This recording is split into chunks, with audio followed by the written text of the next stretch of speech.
रे छौरी जतने यारावा रोतऊ दुख ससुर में होतऊ ना रे छौरी जतने यारावा रोतऊ दुख ससुर में होतऊ ना दुख ससुर में होतऊ ना बड़ा दुख ससुर में होतऊ ना जब भता तोहर मरतऊ हमारा यहाँ हाथ पड़तऊ ना रे छौरी जतने यारावा रोतऊ दुख ससुर में होतऊ ना।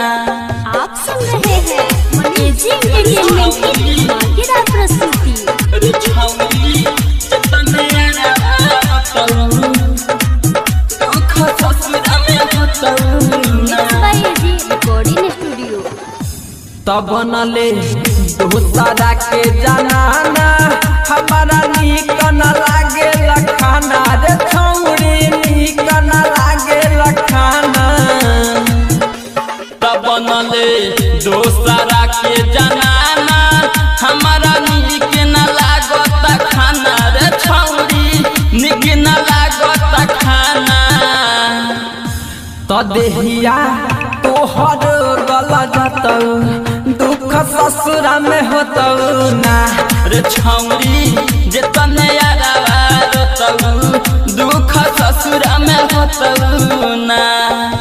आप सुन रहे हैं एजी एंटरटेनमेंट की धमाकेदार प्रस्तुति। जतने यारावा रोतऊ दुख ससुर में होतऊ ना।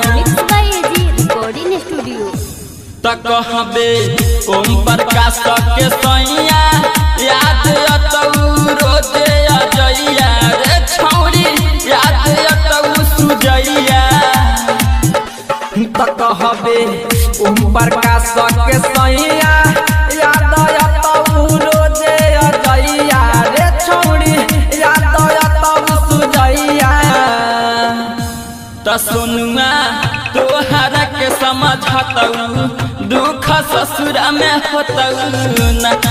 राजा तोहरा के गरियतऊ दुख ससुर में होतऊ ना। एजी रिकॉर्डिंग स्टूडियो रोशनपुर सपा। DJ